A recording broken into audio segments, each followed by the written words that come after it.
Olá pessoal, bom dia, tudo bem? Sejam bem-vindos a mais um podcast para fazer direito. Hoje, juntamente com o Dr. Cláudio Afonso, estaremos entrevistando aqui, batendo papo com o doutor pós-doutorado Ademir Júnior, é isso? Exatamente. Doutor Ademir, a gente vai tratar hoje então da temática que está vinculada à exportação. O que você pode definir para a gente? O que é exportação? Tem algum tema, alguma coisa que você pode trazer para a gente? Certo. Bom dia pessoal.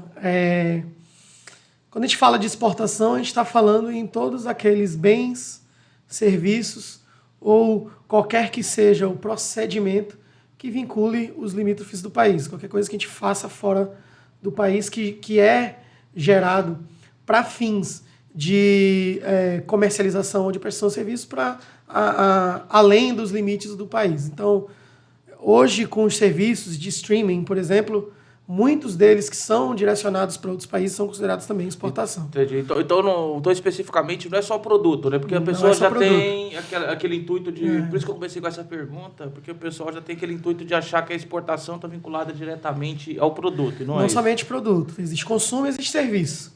Então, se eu tiver, por exemplo, um serviço com a qual eu esteja estabelecido, um serviço de streaming, por exemplo.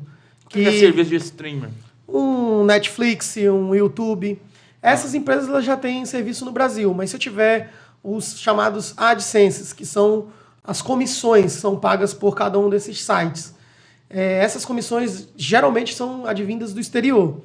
E aí, nesse composto, eu estou gerando ali uma importação do serviço.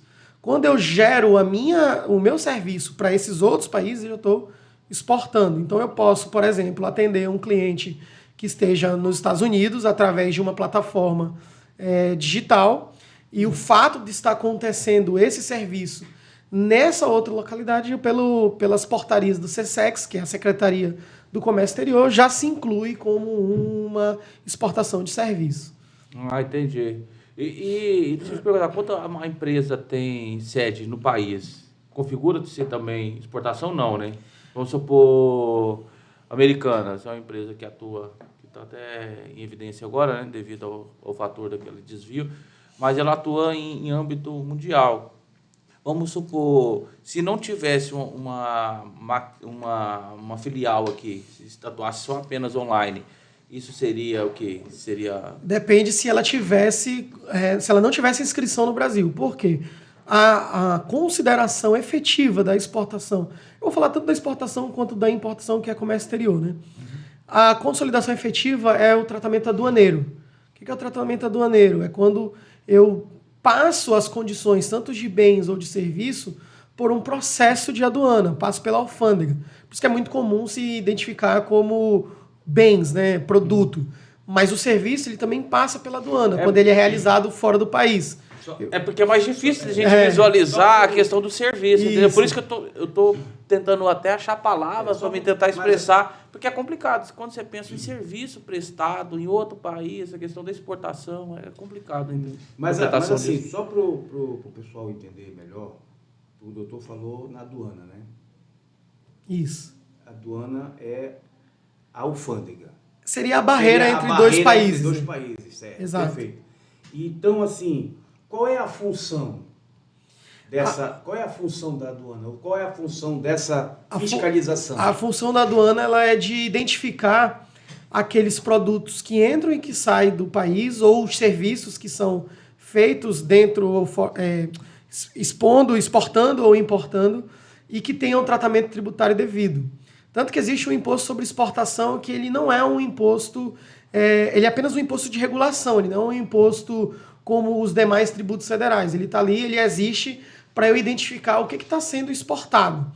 Então ele é meramente regulatório, a questão do imposto. E aí a aduana ela serve para evitar evasões de fiscal, né, a entrada ou a saída de produtos sem a sua devida tributação, bem como de fiscalização do que é aquilo que está entrando. Por quê? Porque dentro da aduana eu tenho outros órgãos inseridos sobre ela. Eu tenho a Anvisa para produtos que tenham uma certa regulamentação. Com medicamento, né? Medicamento, alimentação. Eu tenho a vigilância sanitária do estado onde está tendo a entrada portuária. Então, eu tenho diversas outras secretarias que compõem a estrutura da aduana, que não está limitada apenas à Receita Federal. A Receita Federal está ali identificando se aquela mercadoria ou aquele determinado produto ele está entrando com seu devido recolhimento tributário. Na verdade, chegou aqui, o cara vê, é comida. Então, aí a aduana já se encarrega de... Já faz a triagem. Isso, comida. Vamos ver se ela está de acordo com as normas da Anvisa. Chama o pessoal da Anvisa, o cara vai ver, olha, isso aqui não tem fiscalização. Porque assim, é muito comum as pessoas, quando viajam para o exterior, trazerem lembrancinhas.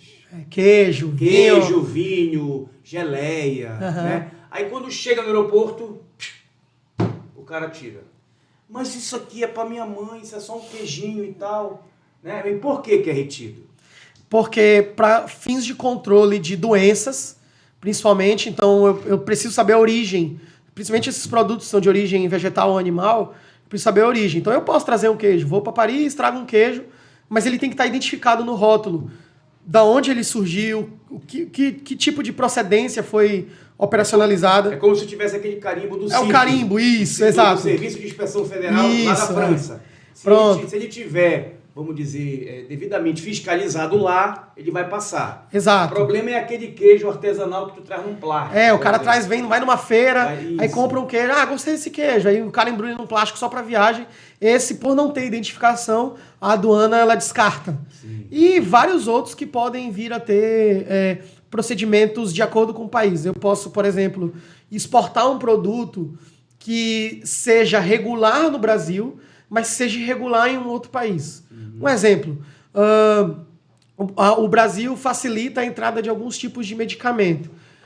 Então eu consigo trazer esses medicamentos. Mas se um desses medicamentos tiver uma certa proibição, ainda que ele tenha código de barras, identificador, mas a Anvisa proíbe a entrada dele, como por exemplo metanfetamina. Sim. Nos Estados Unidos eu consigo entrar com ela. No Brasil ela já é proibida. Então na aduana ela já faz esse descarte.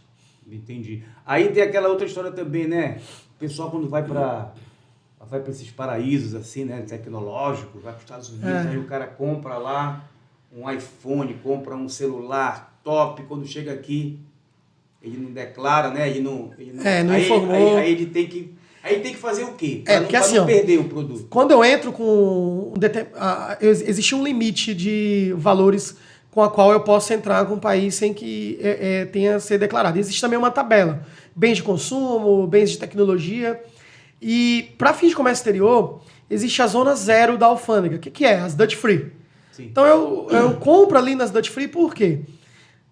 Não tem imposto. É porque não tem aonde ser cobrado. Haja vista que ela não tem ali... Ela está numa zona morta, que a gente chama no tratamento aduaneiro. Ela não é nem de um país nem de outro. Ela está num sistema de embarcação. Por isso que ela existe só em áreas internacionais. Então você vai fazer um voo internacional, existe as Dutch Free porque ela é livre de imposto, porque não tem aonde cobrar imposto. Isso é uma zona aduaneira. Por isso que você pode comprar nelas e aí, ao comprar, ela é vinculada ao seu passaporte, ao seu destino, onde você só pode abrir naquele destino. Por quê? Porque você estava numa área livre de tributação. Isso é um ponto. Quando eu viajo e retorno, o meu processo de imigração ele é um processo aduaneiro. Então ali eu tenho que identificar o que eu trouxe. Se passar do que seria ali a parte tributável, a Receita ela recolhe, você tem 30 dias para pagar um DARF, que é o documento de arrecadação da Receita, sobre aquela devida importação no caso. Como você está vindo de um país entrando no seu, você está importando. Essa importação gera um tributo, que é calculado lá na hora, caso você não tenha nota fiscal, por um modelo de igual valor. Então o que o pessoal faz? Vou para os Estados Unidos, tiro a nota. Isso pode ser um problema? Pode, porque se eu entrar na aduana, a Receita ela vai vincular ao que ela encontrar de similar no câmbio do dia. Então se você comprou lá em dólar nos Estados Unidos, mas o câmbio do dia está diferente... Comprou baratinho. Comprou baratinho lá. Mas o cálculo é sobre o valor da venda. Sobre o valor da mercadoria. Da mercadoria aqui. Só que se você mas não... para venda, né? Isso, Eu comprei eu tive um problema que eu comprei um produto, uma lanterna do veículo. Sim. Quando chegou aqui, Eu fui olhar as tarifas, estava lá em cima. Quando eu fui calcular, eu não entendi por que era tão alto. Aí eles falaram, não é o valor que está especificado na nota, é o valor de comércio. De comércio, aqui, exato. Eu falei, Exato. A mesma coisa você compra pelos Correios. Você comprou pelos Correios, aí diz lá, comparecer à agência dos Correios. Quer dizer o quê? Que caiu numa alfândega, porque o Correio é uma barreira alfandegária, caiu lá e você só retira com o pagamento do tributo. Hoje, Exatamente. Hoje, E após 30 dias, se não houver o pagamento, ele é descartado. Ou devolvido, né? Ou devolvido para leilão. Eu vou explicar minha situação, o que aconteceu. Eu comprei, eu não sabia que tinha essa questão, porque eu já tinha chegado algumas coisas. Eu não sabia que eu tinha que acompanhar pelos Correios. Na verdade, tem que fazer um cadastro no site dos Correios. Isso. Aí você recebe uma notificação, eles geram, ali gera-se um boleto e você tem que pagar. Só que tem essa questão do prazo. Se você não paga no prazo, aí, ou eles descartam, ou devolve pro remetente. Mas isso é uma exceção, na verdade. Essa devolução pro remetente. Essa devolução é uma exceção. Geralmente ele vai para leilão. Sim. Ocorre de... o sacador não gerou ali o tributo. Então, aquela mercadoria ela não tem dono, ela é do território. Sim. E aí eu gero os leilões. É por isso que ocorre... E aí, na hora que o cara compra, regulariza. Exatamente. Porque aí, quando vai para leilão, ali já está incidindo impostos, a Receita já fornece aquela mercadoria só mesmo dentro do leilão. Então, ali tem carro, tem embarcação, tem produto tecnológico. Ô, Damir, você falou uma coisa que eu achei muito interessante. Você falou que existem essas zonas mortas de tributações, né? São a zona zero. Zona zeros. E essa zona zero, ela pode fazer venda online? Pois é, não é permitido, porque à medida em que eu registre a venda online é porque eu tenho um território. Essas zonas Dutch Free, que eu utilizei como exemplo, elas não têm vinculação com territórios. Por isso que elas são livres de tributação. Então você vai... eu vou viajar para os Estados Unidos. Você está numa área onde não tem um limítrofe territorial. Lembra do filme lá, O Terminal, que o cara fica preso? É por quê? Corrente, né? Se ele saísse do aeroporto, ele passaria a ter uma zona territorial, sim, que não era dele. Então, como ele estava numa área internacional, uma área de desembarque, ele estava ali sem país. Por isso que não era preso. Ele era apátrico, né? Normalmente os aeroportos internacionais, eles são considerados essas áreas? Todas. É porque isso é a área de alfândega. Tá. Então, ou eu entro via porto, ou eu entro via terrestre ou aéreo. O aéreo, eu tenho as zonas de livre comércio, certo, que são as Dutch Free. Certo. As embarcações, eu posso fazer, tem alguns portos secos que são considerados áreas de alfândega que eu posso também fazer negociação zero. Mas são bem raras no Brasil. Entretanto, fiz o desembaraço aduaneiro, quer dizer que eu já territorializei aquela mercadoria. Então eu exportei alguma coisa. Eu estou levando açaí do Pará para Portugal. Entrou lá no porto de Lisboa, por exemplo, ela já passa a ser nacionalizada, que é o que a gente chama de mercadoria nacionalizada. Porque eu já efetuei os carimbos da mercadoria e aí ele passou a ter a nacionalização do produto. Passou a ser lusitano, passou a ser português. Passou a ser uma mercadoria importada por Portugal. Não, no caso, importada por Portugal. O nosso é a mesma coisa. Se eu trouxer um relógio da China, ela passou pela aduana, passou pelo correio, eu já nacionalizei a mercadoria. Que existe também as formas com as quais você leva ou traz essa mercadoria que a gente chama de Incoterm, que seriam os fretes. Então eu posso levar e pagar para que chegue no destino, ou eu posso exportar com as condições do comprador. Então eu estou mandando para ele e ele que vai fazer o desembaraço aduaneiro, ele que vai pagar as taxas. São as modalidades que a gente tem dos Incoterms. Normalmente, nas compras online, já vem informando, né? Se já está embutido o imposto Isso, ou não, né? Eu tocaste num assunto interessante, Paulo, porque hoje em dia o pessoal está comprando muito aí em AliExpress, esses aplicativos de compra, né? E aí, quando você vai acompanhando a mercadoria, né? Aí chega no momento, tá assim, né? Mercadoria aguardando liberação pela aduana. Isso. Significa dizer o quê? Significa que... porque assim, o sistema aduaneiro ele possui 4 canais, que é o canal cinza, o vermelho, o verde e o amarelo. Então, existe as mercadorias que passam direto porque são fiscalizações aleatórias. Eu não fiscalizo todo o produto que entra, até porque não dá. Amostragem, né? É por amostragem. Então, chegou aquela mercadoria e eu preciso que ela seja visualizada, foi porque ela caiu ou no canal cinza ou no canal vermelho. Que aí eu preciso identificar a mercadoria, eu preciso identificar quem comprou, porque eu simplesmente desconfiei daquilo. Quando a mercadoria passa pelo canal verde, não há necessidade de comprovação, Qual que ela seriam foi as liberada. mercadorias que você poderia descrever pra gente? mais comum, né? Assim, canal verde, Canal por verde. Pois O é, pessoal bem for cobrar, aleatório. fala assim, Não dá pra saber, porque você pode ter comprar um isqueiro e ele cair no vermelho. Entendi. Ou cair no canal amarelo, que é a mera identificação. Preciso abrir a mercadoria. Você pode comprar, por exemplo, uma moto e passar no verde. Aí de repente o meu produto está num container compartilhado. É muito comum eu fazer uma exportação com vários outros produtos de diversos outros exportadores. Então, chegou lá na aduana, o container foi para o canal cinza ou para o canal vermelho. Aí eu vou ter um problema, porque vai ser fiscalizado não a minha mercadoria, e sim tudo o que tá lá, container. tudo que tá Exato. lá dentro.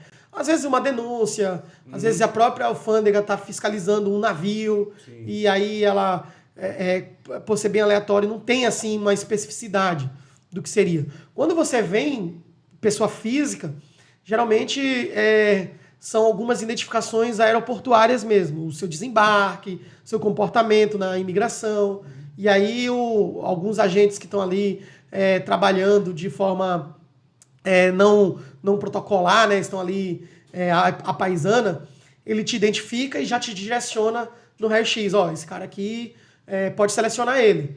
Às vezes você não tem nada, é só uma mera seleção mesmo por amostragem.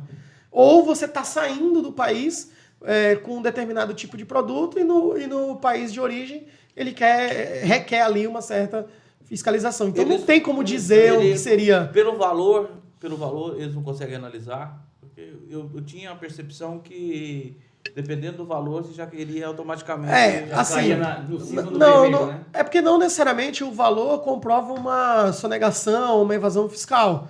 Posso trazer... Recentemente eu trouxe um veículo de um jogador de futebol avaliado em 4 milhões. Ele passou pela aduana. Normal. Por quê? Existem alguns documentos, como, por exemplo, o ADI, que é o documento de importação, onde eu identifico todos os produtos, todo o produto, a característica do produto, faço o recolhimento do frete, faço o recolhimento do tributo. Na exportação, a mesma coisa. Não, mas eu não digo nesse sentido da questão da pessoa não colocar o valor correto do bem importado. Isso é um problema. Eu estou falando, quando a pessoa não pagou nada, vamos supor. Eu acabei de comprar, eu comprei alguma coisa na internet no valor, vamos supor, um valor mais alto, 100 mil reais. Esse valor pode vir sem eu pagar imposto ou não? Não. É isso? Essa é a minha não pergunta. consegue porque quando eu gero um documento chamado DUI, que é o documento único de exportação, por exemplo, estou mandando para alguém, ali eu informo tudo.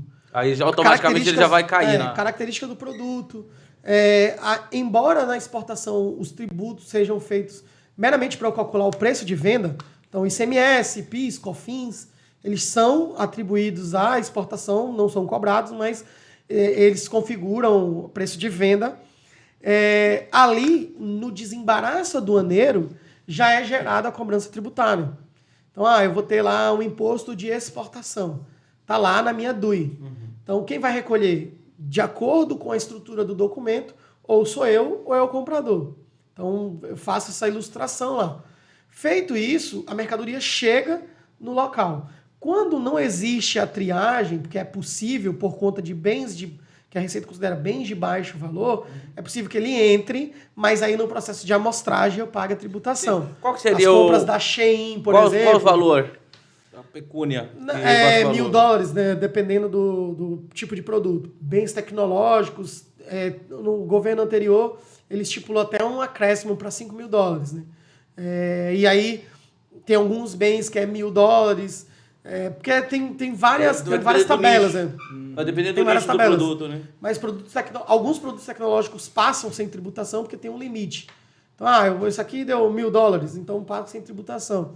Não preciso pagar um imposto que está dentro do que seria o aceitável. Se passar, paga sobre tudo ou só pelo excedente?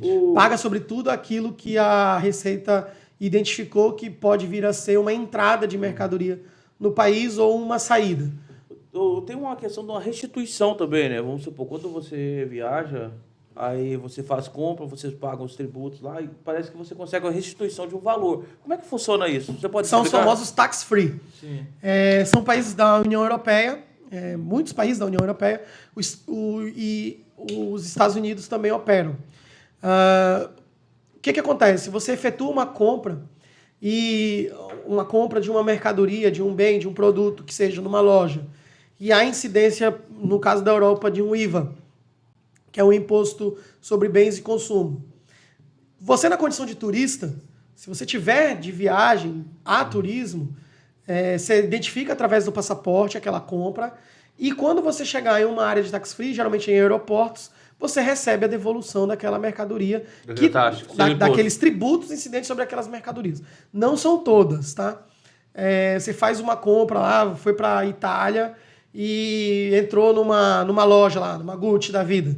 Aí você fala para a vendedora, eu sou turista, esse aqui é meu passaporte. Você tem que apresentar. Né? Só que só para lojas que possuem lá que seriam os memberships, ou empresas que são membros que recolhem tributos.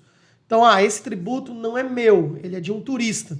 Então, ele vai recolher o tributo da mercadoria porque existe a venda, então houve o fato gerador, e no aeroporto ou numa área de tax-free, ele operacionaliza a retirada desse tributo que ele pagou. Só que isso é uma deliberação do próprio comprador. Se ele não fizer, ninguém faz. Ele daria como perdido. E como é que ele faz? Chegou na Champs-Élysées ali e já anda com o passaporte para sair comprando. E em áreas que a empresa seja um membership. Ela seja associada a esse convênio, como se fosse um convênio. Ela é uma empresa regular. Não adianta você ir no que seria dito um camelô, num vendedor de souvenir. Não, vamos lá. Quando a gente fala assim, se está na Champs-Élysées, a gente pressupõe que todas as empresas ali estão totalmente regularizadas, né? Regularizadas pelo em custo, membership, né? Porque tem algumas que não têm... Tem alguns benefícios fiscais, aí elas não são memberships. Elas são regulares. Já não tem são regulares, mas não são tributadas. Entendi. Então a pergunta era essa. Então eu fui lá na Champs-Élysées. Aí entrei numa loja de bolsas lá, chego lá, eu quero dar um presente pra minha mulher, chego lá na Champs-Élysées e digo, é o seguinte, eu sou turista, tá aqui meu passaporte, por conta do tax-free. E algumas lojas, inclusive, já tem discriminados lá, tax-free. Você gera lá a compra, vai pagar um imposto na compra, isso daí você não vai fugir. Quando chega na área de tax-free, geralmente é num aeroporto, tem lá tanto quanto lotada. Você tem que ter cuidado, muita gente perde por causa do tempo de voo. Então, não, eu vou mais cedo, porque dá tempo ali de eu passar pela imigração, e aí eu recebo de volta. E recebe de forma automática, tá? Já recolhendo o que seria, no caso, o câmbio. Então, não, eu quero em real. Já tem lá a geração do câmbio e já tem a taxa administrativa. No próprio aeroporto eu consigo receber o que seriam as zonas tax-free. E, doutor Ademir, as pessoas, às vezes, elas confundem muito, né? Quando você fala em bens de consumo que você traz do exterior e tal. E eu lendo um pouquinho sobre o assunto, eu vi que existem infrações e existem crimes, né? Tem diferença, porque às vezes as pessoas confundem infração com crime, né? O que uma pessoa, por exemplo, que está viajando para o exterior, o que ela pode cometer, por exemplo, uma infração aduaneira? O que é uma pessoa que comete um crime aduaneiro, né? Quando a gente fala de crime aduaneiro, a gente está falando de evasão fiscal ou de contrabando. Então eu estou exportando um determinado produto. Um produto rural, por exemplo. Vamos para o agronegócio. Estou exportando carne. Eu tenho que passar por todo um processo de inscrição se ele for regulamentado. Então, carne, leite, vinho, esses produtos, eles têm uma inscrição chamada MAPA, que é exigida pela Anvisa. Meio ambiente. Que é a estrutura do meio ambiente. Então, ali eu estou dizendo o histórico daquela minha mercadoria. Então, mercadoria ela advém de um determinado estado, acontece isso, aquilo, foi recolhido imposto aqui, ali. Essa é a origem do produto. Aí mandei para fora. Nessa que eu mandei para fora, cumpri todas as legalidades, né? Então, exportei normalmente. Agora, eu utilizei barreiras para exportar. Então, eu fui lá para Foz do Iguaçu e dei ali uma forma de passar para o Paraguai essa mesma carne. Isso aí eu estou cometendo um crime. crime de evasão fiscal. Eu não recolhi tributos sobre a operação. Ainda que seja uma exportação, que os tributos, a maioria deles são isentos, mas eu tenho um imposto de exportação, que foi o que eu mencionei, que é o regulatório. Certo. Ali o fisco entende o que saiu do país. Isso, caso eu não faça, eu estou incorrendo num crime. A mesma forma, eu trazer essa mercadoria sem as identificações nas alfândegas. Então, eu não informei na DUI, no caso na importação, na DI, no caso da exportação, na DUI. Então, eu mandei dentro de um container 10 mil toneladas de um determinado produto. Mas aquele produto tem 15 mil toneladas e ele foi pesado no local de origem, cometi um crime. As infrações ou penalidades, elas ocorrem geralmente quando você traz um produto com a qual você não identificou a sua efetiva saída. Então eu posso sair para Portugal e dizer lá tem um negocinho chamado declaração de bens de posse. Quando eu chego nesse aeroporto, é deliberado, sou eu que tenho que me apresentar e dizer, olha, é o seguinte, eu estou entrando no seu país com um computador, com uma máquina fotográfica, com isso, aquilo, outro, nos quais estão aqui as notas e elas geram, sei lá, 20 mil reais. O cara, ok. Se eu ingressar nesse país e cair na aduana, no retorno, ele vai atrás desses mesmos produtos. Se ele viu que eu entrei com produtos que eu não identifiquei na entrada, eu cometi uma infração.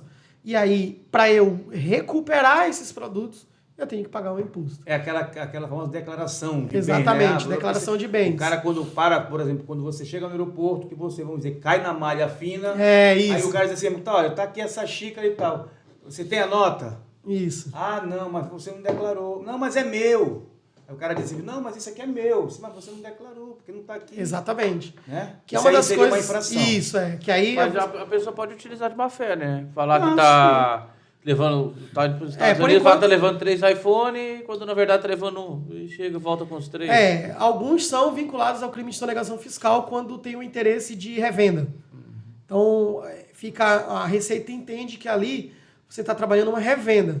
E aí, para evitar o que seria o contrabando, ela diz, você tem como legalizar essa mercadoria, você vai ter que pagar. Então, a gente vai fazer aqui, a Receita impugna a sua entrada com aqueles bens. Você pode, inclusive, sair do aeroporto. Aqueles bens ficam encostados. Ela faz a conta de quanto que está ali aquele mesmo bem naquela data.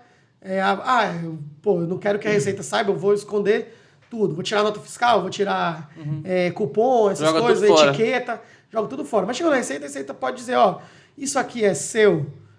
Você viajou para os Estados Unidos, você voltou com 50 pares de tênis, isso está fora do normal. O que é seu aqui? Mas isso aqui está com cara de novo. Então, como o ônus da prova é do próprio consumidor, ele vai ter que me provar que é dele. Inclusive, a Receita às vezes pede fotos. Eu chego lá, eu comprei isso aqui pro meu filho. Quantos filhos você tem? Eu tenho 2. Deixa eu dar uma olhada neles. Abre o seu Instagram. Então, ela faz uma investigação. Por quê? Porque você está entrando no país com produtos que não têm ali a sua devida comprovação. Caso não a tenha, a Receita faz de forma arbitrada ou através de valores de mercado e diz lá, você tem tanto de imposto a pagar e 30 dias para recolher. Caso não recolha, incorre naquilo que eu mencionei anteriormente, você vai ter que descartar ou ir para leilão. Eu não vou falar aqui quando, porque senão eu vou sofrer bullying do Paulo aqui, mas tudo bem. Mas quando eu era adolescente, que eu... Faz tempo, né? Eu fui para os Estados Unidos e quando eu voltei, cara, eu voltei com meia, voltei com tênis, a mala era... Entendeu? Eu acho que se eu caísse num negócio desse, o cara provavelmente ia dizer isso aí, mas isso aqui é seu. Agora sim, eu usei todos, porque na viagem nós fomos orientados. Olha, tudo que você comprar, use. Se você comprar 5 pares de tênis, 10 pares de tênis, use. Tá? Geralmente o que acontece? E aí é um bizu, né? Questão dos milhões aí. Sim. Ok, cara, você é instruído a fazer isso. Só que você saiu do país também com uma pesagem de mala. Sim. Então a Receita ela pode pedir a entrada, a saída do seu efetivo país. Então você foi para uma viagem de 15 dias. Ok, passou pela imigração lá nos Estados Unidos. Lá você pesou sua mala. Então isso tem registrado. Você fez outras compras e voltou com 2 malas. Você foi com uma e voltou com 2. E nessas 2 malas estão tudo lá usadas. A Receita vai dizer, cara, você passou quantos dias nos Estados Unidos? Eu passei 15 dias. Ela vai olhar e vai dizer, cara, isso aqui é insuficiente, é mais do que suficiente para 15 dias. Ela pode te colocar no canal cinza, que é mera averiguação, ela vai olhar e tudo, beleza, pode ir. Ou ela pode te colocar no vermelho, que é a comprovação. Sim. Que ela, muitos falam, né? Não, os canais da Receita é só para as mercadorias que vêm de forma portuária. Não. Mencionei que o aeroporto é uma área alfandegária. Então ele pode dizer, não, então você vai cair no canal vermelho, onde vai ter que ter as comprovações. Isso tudo aqui é seu? É meu. Beleza. Eu vou fazer uma consulta da sua saída. Quando você saiu do país, vou olhar no seu passaporte e vai identificar com a sua própria companhia aérea o peso da sua carga. Aí você vai ter um problema, porque ela vai arbitrar em cima do peso dessa mercadoria. Ela já vai dizer para você, a mercadoria que você saiu, o peso da sua mala foi o peso do seu retorno foi outro. Faz um cruzamento de informações, né? E aqui eu tô vendo que tem alguns objetos de valor que são fora da isenção. Então, isso aqui tem mais de $1.000. Porque pode não ser... Eu posso voltar com uma mercadoria, com uma mala grande, uma mala extra, mas tá dentro do limite da barreira alfandegária. Certo. Não tem problema algum. Mas se o fiscal entender que ali você tem valores maiores do que a base de isenção alfandegária, ele pode te pedir algumas comprovações. Caso você não a tenha, ele arbitra ou ele consulta por valor de mercado. Interessante, né? É porque às vezes as pessoas elas se metem em confusão por pouquinho, né, doutor? Vou lá comprar, vou passar 15 dias nos Estados Unidos, aí compro um iPhone, compro um MacBook. Eu vou fazendo compras que quando eu fui ver deu $10.000. Aí tudo isso aí entra na barreira alfandegária. Mas eu já fui e já passei, como eu falei, é uma amostragem. Sim. Então eu entrei no canal verde, eu não fui fiscalizado. Sim, Ou eu posso ser fiscalizado e não dar em nada também. É sorte, né, doutor? Um pouco de sorte, um pouco de de comportamento. Às vezes a Receita analisa também as suas idas e vindas. Esse cara aqui vai 3 vezes ao ano para Miami. O que ele vai? Vai a passeio? Pô, vamos parar ele. O senhor falou um negócio interessante, porque tem muita gente que hoje vive disso, né? Faz enxoval, né? O cara vai para Miami e aí ele compra a mercadoria, né? Por exemplo, às vezes, eu até tenho um conhecido que faz isso, ele faz encomenda. Eu conheço pessoal que vende iPhone, esse material. Exatamente, o cara faz encomenda. Ele faz encomenda. Sempre lá. E aí eu fico me perguntando, como é que esse cara faz para passar com tudo isso? Verdade. Essa é a questão, né? Um dia a casa cai. É o pulo do gato, né? É o pulo do gato, não é verdade? O cara vai dizer, porque a gente fica assim assustado. O senhor está aqui dando uma aula pra gente. Realmente foi muita informação. É uma aula importante até para o pessoal aí saber como deve proceder. Olha, é um risco. É o risco. Eu vou com uma mala, vou voltar com 3. Né? Eu fui filmado. Isso é um risco pesado. Porque não há problema se eu trouxer... Por isso que existe a questão do bens para uso e bens para comercialização. Não há problema eu trazer bens para uso. Né? Tanto é que eu posso ir para os Estados Unidos e voltar com um telefone de lá e dizer que é meu. Não, eu comprei para uso. Mas eu venho lá com 10 caixas de iPhone. Já não seria para uso. Tampouco para presente. Então, o fiscal pode entender que ali há uma comercialização. Por ele entender que há uma comercialização, ele pode vincular ali uma arrecadação tributária. E dizer, esse aqui são produtos que estão fora do limite de isenção. Porque eu posso ser, inclusive, uma empresa. Posso ser uma pessoa jurídica que trabalha com vendas de telefone no Brasil. O fato de eu ir aos Estados Unidos e trazer é meramente por questão de preço, mas isso não foge da tributação, porque eu estou fazendo uma exportação. Se eu saio do Brasil e volto, lembra que eu falei no início, limítrofes territoriais. Sim. Então, se eu sair e voltei, eu fiz uma exportação, ainda que eu tenha ido mesmo, de fato, mas eu passei por uma barreira alfandegária. Então, eu estou importando uma mercadoria. Da mesma forma que eu saio daqui levando, eu estou importando uma determinada mercadoria. Então eu chego e eu vou levar aqui na minha bagagem de mão algumas amostras de açaí em pó, por exemplo. Trabalho até um problema, né, para paraense. Mas é um açaí em pó. Estou levando lá para amostragem. Só que eu parei na alfândega, o cara disse, o que são esses açaí em pó aqui?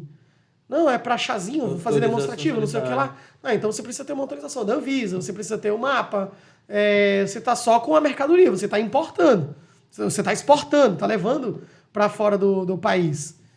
Tem que passar pelas condições alfandegárias. Então é um problema. O cara vai lá, compra, eu vou comprar porque está mais barato. Ele vai entrar no país? É possível. Ele pode entrar na malha fiscal? Também é possível. Porque, como eu falei, existem as barreiras e os canais O interessante, Cláudio, eu estou observando aqui, sabe, com essa aula, é que quando a gente fala de produto, a gente consegue identificar, a gente consegue entender bem, né? Agora, serviço... Pois era isso que eu ia perguntar. Eu fico perdido. Era isso que eu ia literalmente perguntar, perdido. Eu não consigo O médico... visualizar aquilo. Por exemplo, o médico. Eu conheço um médico, amigo, inclusive foi o médico que me operou, que hoje ele não mora mais no Brasil, né? E ele atende a gente por videoconferência. E cobra aqui. Ele está em Miami. Ele está morando, não é Miami, perdão, ele está morando na Flórida. E ele me atende normalmente, tá? Uma consulta agendada na clínica dele e tal. Só que o atendimento. Aí eu lhe pergunto. Isso aí é uma exportação de serviço? Vamos lá. Depende. Tudo depende. Não, legal. É Existe, para o pessoal entender, né? Existe a 116, né, que é a legislação do ISS, e ela menciona o quê? Que para ocorrer, no caso, a exportação do serviço, ela precisa ser caracterizada em solo do qual a prestação do serviço seja executada em um outro país. Ela tem que ter essa configuração. No caso da importação do serviço, se dá pela mesma coisa. Se ele está nos Estados Unidos oferecendo um serviço para o Brasil, eu estou importando. Por quê? Ainda que seja por videoconferência. E aí há uma certa confusão. Por quê? Porque existe uma solução de consulta da Receita Federal, eu não vou lembrar o número, mas se eu não me engano é 53, que ela fala sobre a incidência dessa importação para fins de tecnologia.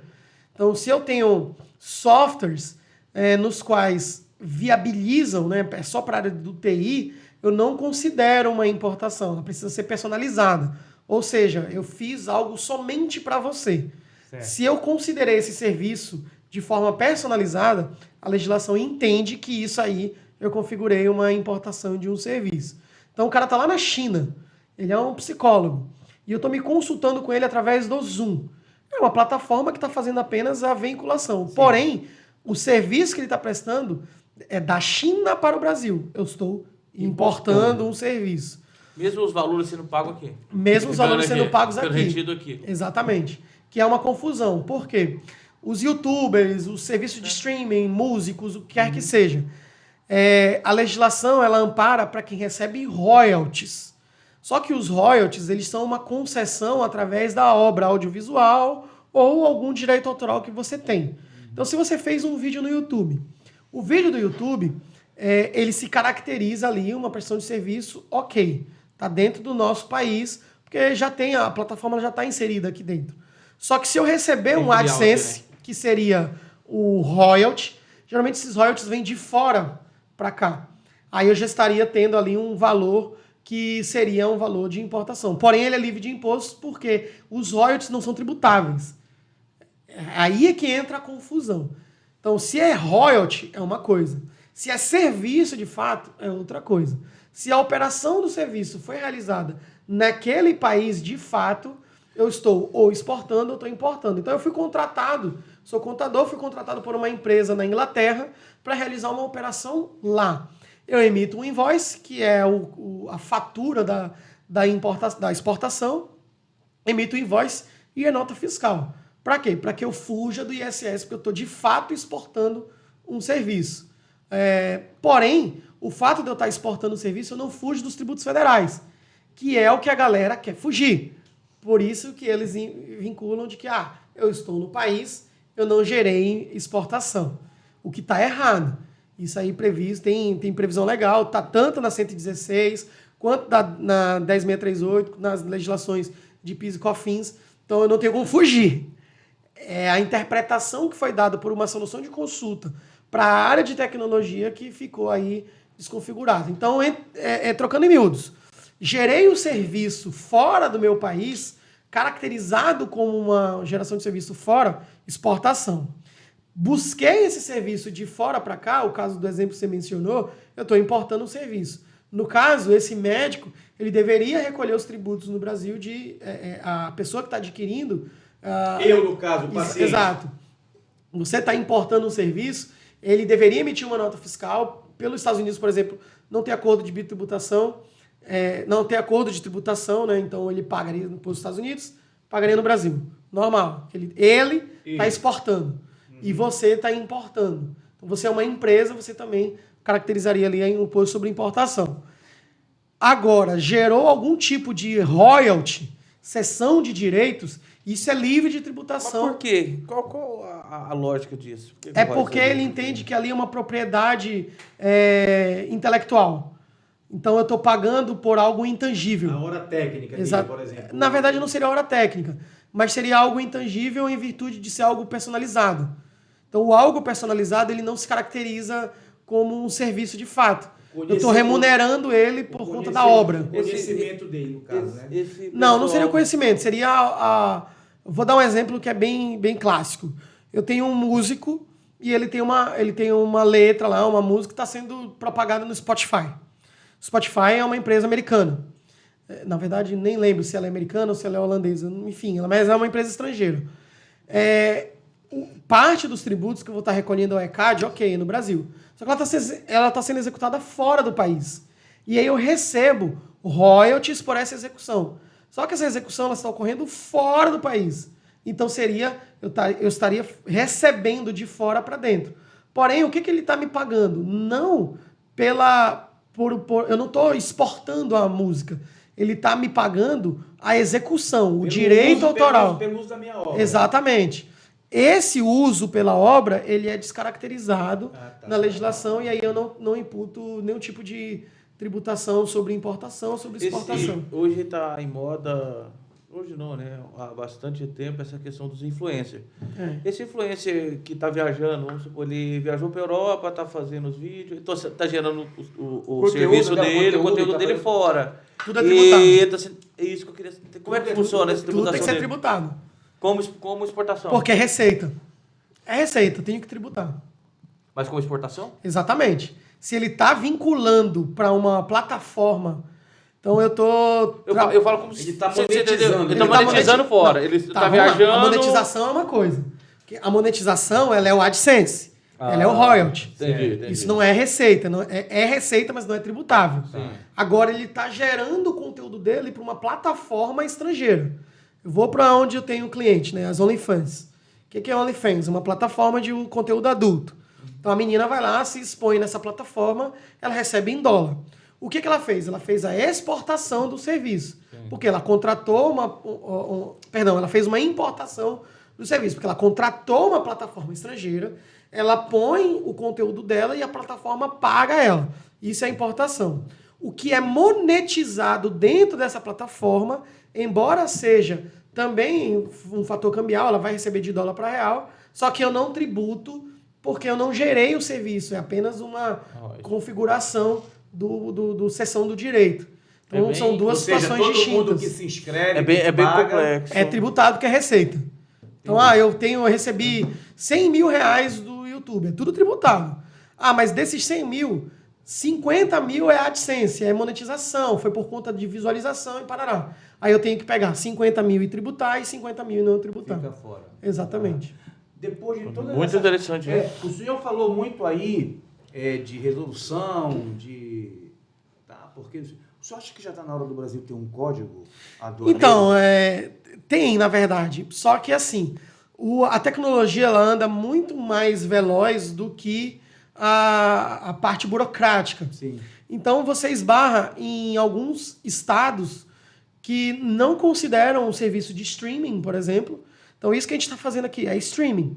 A gente está dentro de uma plataforma. Então, você está vendendo conteúdo. Em algumas cidades, ela já tem essa legislação que configura o que seria o serviço de streaming. Por quê? Porque, como é serviço, é ISS. E outros municípios não têm sequer no Código Tributário deles essa nomenclatura. Então, eu tenho o KINAI, existe o KINAI que é exploração de conteúdo. Então, para fins federais, existe o KNAI. Só que alguns municípios não têm esse KNAI no Código Tributário, e aí provoca as eventuais fiscalizações. Porque eu tenho o KNAI, mas eu não tenho como me cobrarem isso, porque a prefeitura ela não estabelece. Então, vou recolher quanto de imposto? O município de Barueri, por exemplo, em São Paulo, que é a meca dos streamings, por quê? Porque ele cobra 2% de ISS. A maioria das empresas de São Paulo vão para Barueri. Porque ele cobra 2% de ISS. Alphaville ali, né? Exato. Aí você vai para cidades como Castanhal, por exemplo. Não tem um CTN que configure o serviço de streaming. Então, eu não sei quanto é que eu vou pagar de ISS. Pelo menos posso estar enganado, mas há 6 meses, quando eu olhei, não tinha. Belém tem? Belém tem. Então, já posso distribuir. Só que você paga a alíquota de 5%. Então, assim, a legislação é muito lenta em relação à evolução tecnológica. Então, daqui a pouco aparece um outro tipo de produto. E eu não consigo. A gente tem um exemplo clássico, que são as criptomoedas, que ninguém sabe como tributa. Você tem lá, você consegue declarar no imposto de renda. Já tem quase 10 anos de existência. Pois é, você consegue declarar no imposto de renda, você faz isso, aquilo outro. É porque a questão da origem, né? Até a explicação da criptomoeda é complexa. Exato. Então, E aí, como a legislação não caminha rápido... Pois é, eu tô aqui, quando o doutor falou em criptomoeda, a coisa já começou aí você falou agora da origem, né? Porque aí, olha só, imagina que tu compras criptomoeda dos Estados Unidos. Tá importando? Eis a questão. Entendeu agora? Porque olha só, né? É aquela história. Na verdade, teoricamente, você estaria adquirindo um bem, né? Um produto. Né? A ação ela é um ativo. E o Bitcoin, as criptomoedas, todas elas são os ativos. Por exemplo, eu comprando uma ação de uma empresa nos Estados Unidos. Sei lá, eu comprei ações da Google, comprei ações do Twitter, por exemplo. Isso caracteriza... É porque você está comprando cotas societárias, né? Então, cotas societárias, você não está comprando mercadorias, você está comprando ativos, né? Certo. Então, não se enquadra na composição alfandegária. Certo. Agora, se você tem uma cripto, que ela está vinculada a um produto, por exemplo, porque existem as corretoras. Sim. Então, você está importando o serviço de uma corretora? Não sei. Não consigo nem te explicar, na verdade. A coisa fica indefinida ela aí. fica tão nebulosa que você não tem nenhum parâmetro Então, para por exemplo, dizer, olha, eu posso... Um dos países que tem o sistema de criptoativos regulados, que é a Lituânia, ela tem uma legislação específica para o criptoativo. E lá as corretoras funcionam normalmente. Só que se eu tiver uma empresa e quiser contratar essa corretora, eu estou contratando os serviços dela para um ativo financeiro. A legislação não me diz se eu estou importando um serviço, então eu não consigo... não consigo nem te responder. Entendi. É um negócio meio... É bem confuso, É meio confuso, é verdade. Porque eu tô, de fato, a corretora que está fazendo lá, a exchange, que está fazendo o controle desse meu ativo. O fato de eu estar contratando ela, eu estou contratando uma importadora de serviço, eu não sei, porque a legislação não me dá essa condicionante para o objeto social dela, que é o quê? O agenciamento, a corretagem, sei lá, a administração de ativos financeiros no exterior.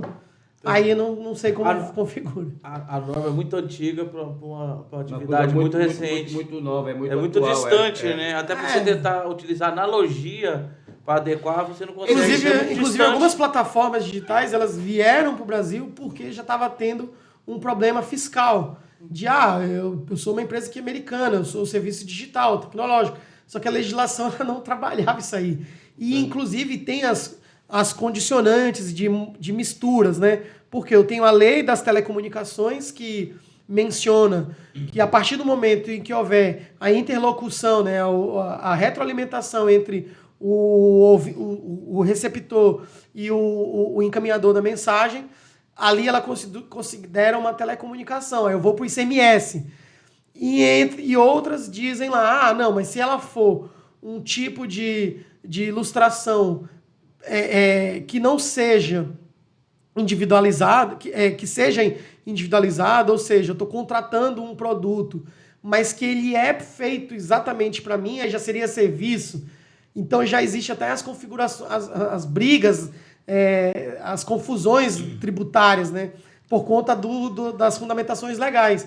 Então, é ICMS, é ISS, o cara ele faz um produto, ele vende um infoproduto, que é uma aula, por exemplo, e aí ele coloca um e-book. Por quê? Porque ele quer fugir do ISS e quer ir para o ICMS para adquirir a imunidade. Só que ele está vendendo um curso de 10 horas de aula e bota um e-book de uma lauda. Aí ele diz lá, eu estou vendendo um e-book grátis uma aula. Então, para ele entrar na configuração da imunidade do ICMS e não pagar imposto, ele faz isso.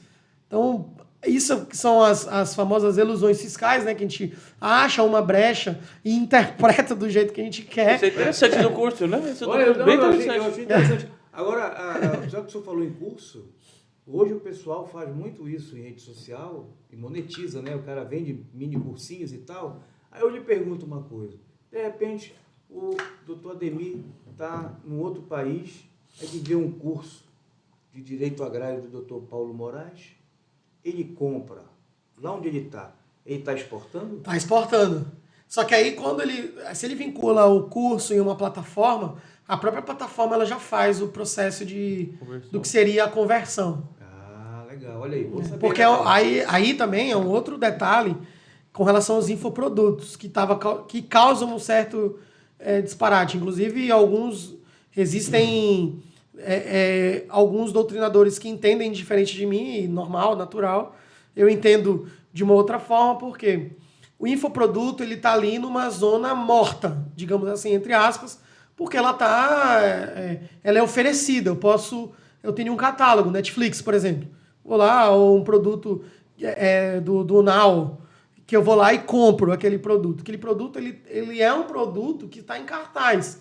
Qualquer uma pessoa, basta ingressar, ela compra. Só que quando ela faz o cadastro dela, ela menciona onde ela está. Então, eu vou fazer o meu cadastro para aquisição. Eu estou em Paris, estou aqui na França.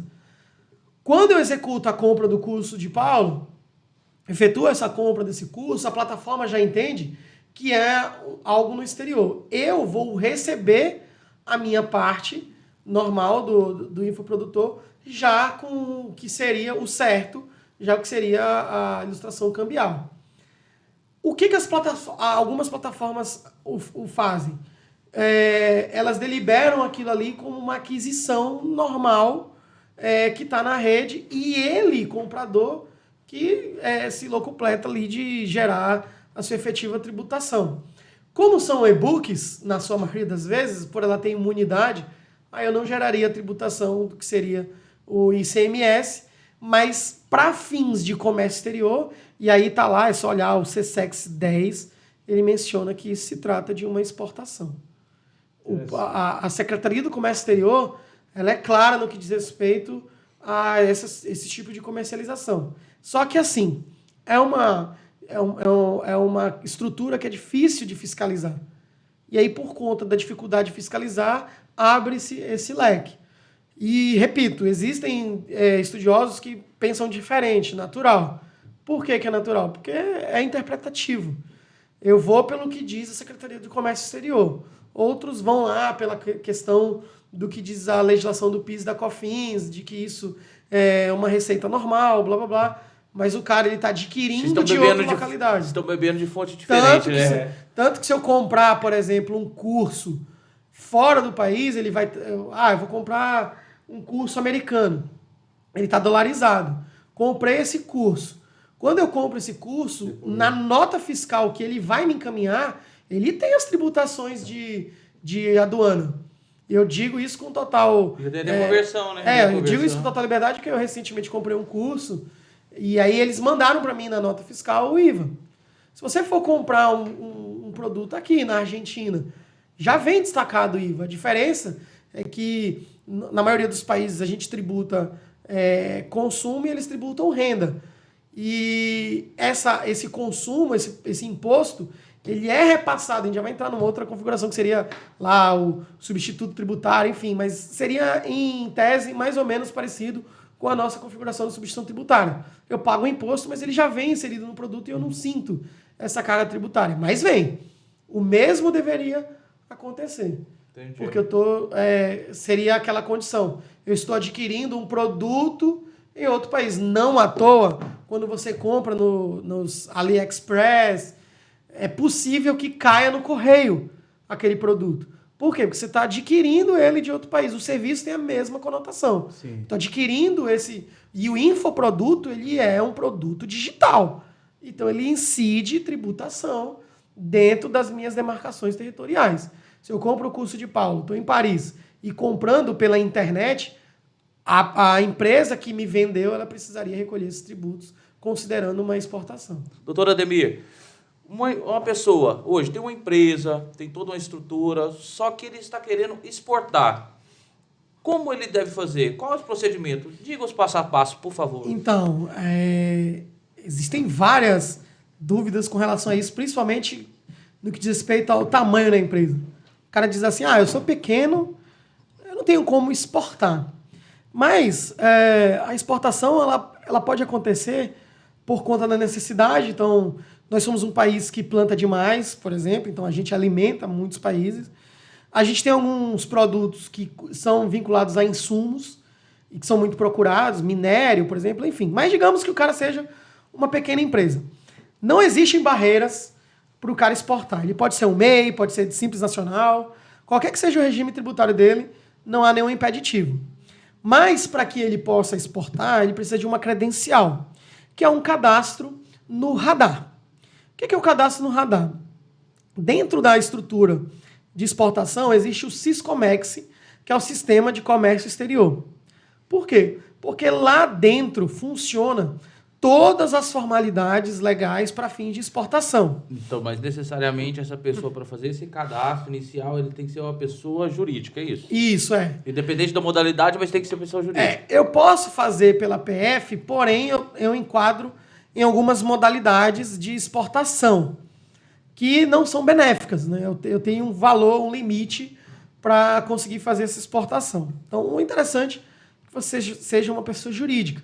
Até porque na pessoa física você vai ser tributado no IR na tabela progressiva, que é muito mais elevado, você vai chegar até 27,5. Então existe a possibilidade, mas não a viabilidade. Você tem tem modalidades da pessoa física que você consegue se cadastrar, mas ela é muito restrita. Mas é possível. Você pode ser um MEI, pode ser um Simples Nacional, qualquer que seja a modalidade. Você faz o cadastro no Siscomex, que é um cadastro um tanto quanto avantajado, ele é bem robusto, onde você, dentro desse cadastro, a Receita lhe dá a modalidade da sua forma de exportar. Porque ela pode te limitar a 500 mil, então eu posso me colocar à disposição da exportação, mas até 500 mil, e isso depende de um negocinho chamado capacidade financeira econômica. Então, eu fiz o cadastro, a Receita diz lá, quanto é mais ou menos a sua modalidade, tudo, parará. A sua expectativa de receita. Eu estou começando, coloco uma expectativa de receita.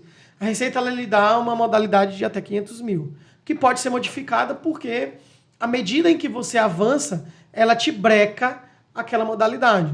Então, ela diz, você não pode mais ficar aqui porque você já ultrapassou 500 mil. Ou você ultrapassará 500 mil. Então, eu faço o cadastro no Siscomex. Esse Siscomex é como se eu fizesse um cadastro do MEI, do Simples Nacional, eu estou apenas pedindo para o fisco me dar a concessão de exportador. Porque aí gera uma senha, me gera todo um processo de fato.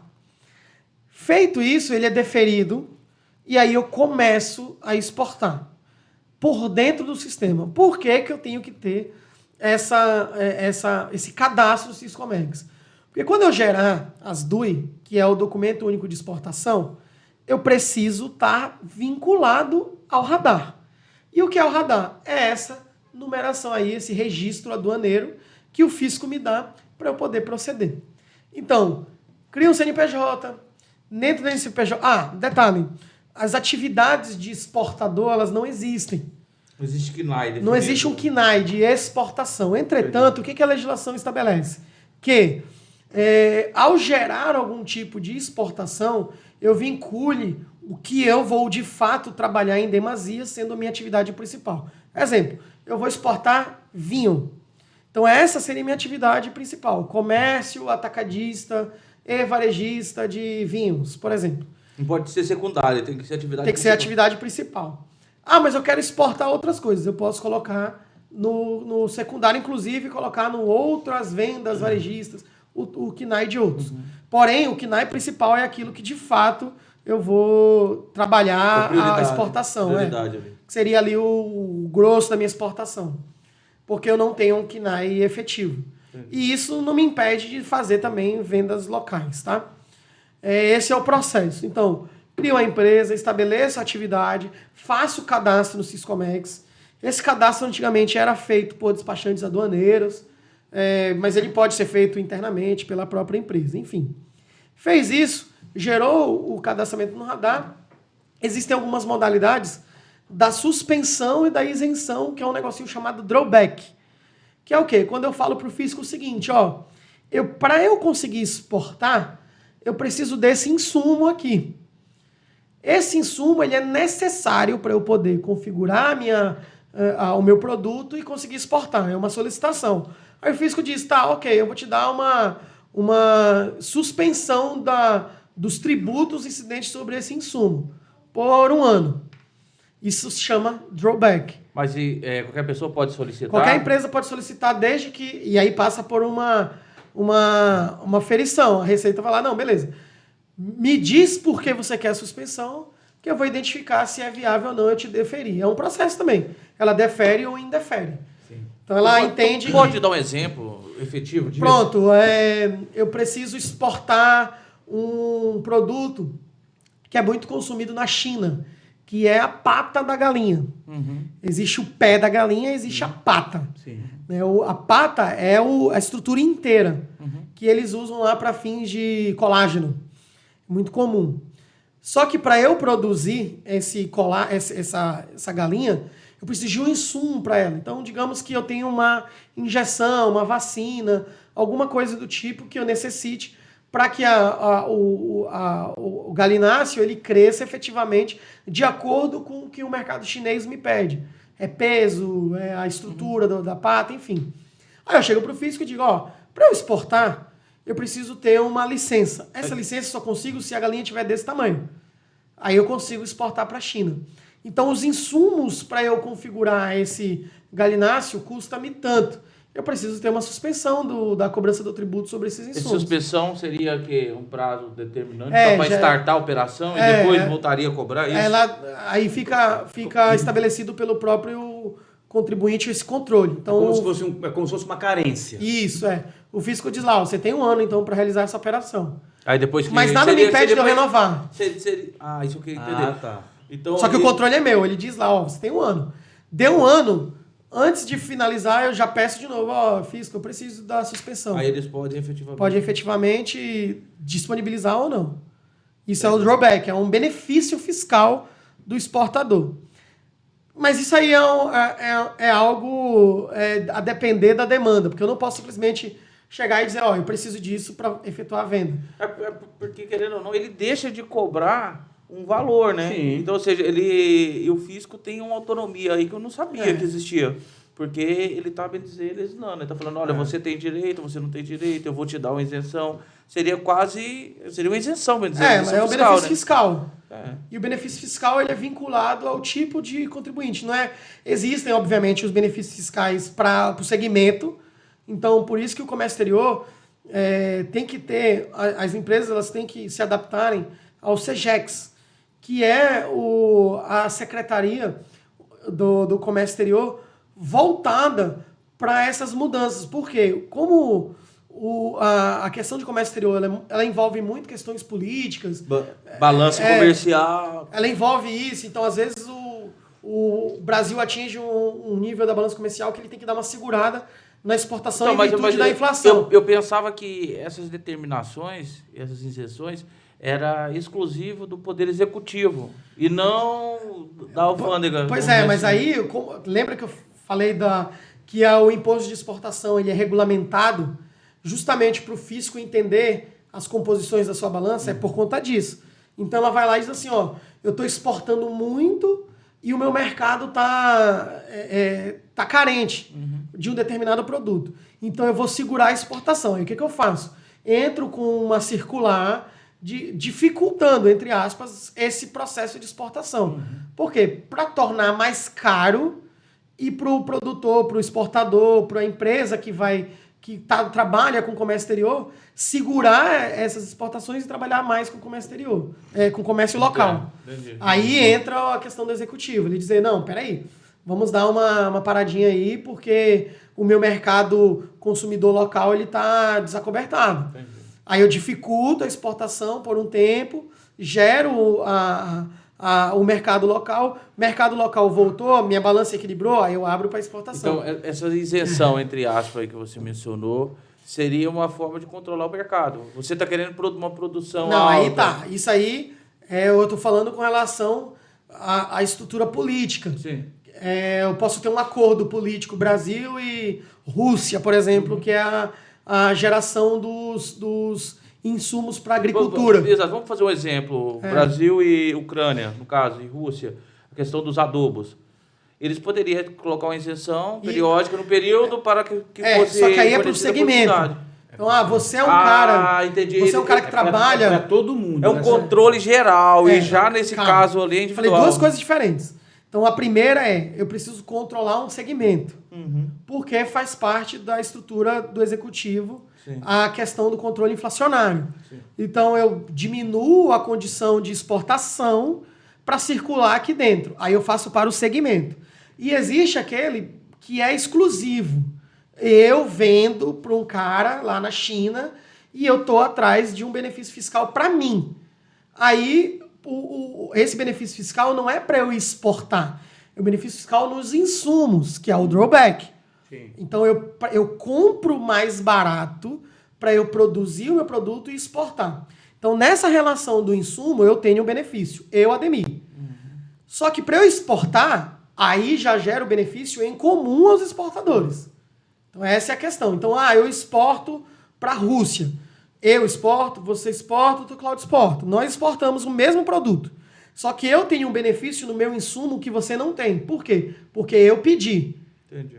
Mas o fisco coibiu nós três, que somos exportadores do mesmo produto, de exportar com um determinado benefício fiscal. Sim.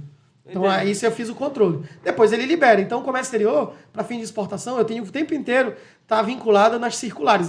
Todos os dias eu tenho uma circular. Então, digamos que a Índia chegou lá e disse assim, eu não quero mais produtos que não tenham tais certificações. Aí o governo federal lança uma circular e aí me impede, caso eu não tenha certificação, de exportar. Por isso que eu tenho que estar o tempo inteiro atrás das circulares. Todo dia sai no Diário Oficial e sai na FEJEX as condições para eu exportar. Então, é um produto químico. Então, vem lá o governo dos Estados Unidos e diz lá o que é possível de entrar no país. Se aquele produto lá não for possível, eu não consigo exportar pela vedação. Entendi. Mas eu quero que chegue nos Estados Unidos através de outro porto. Aí é uma outra história.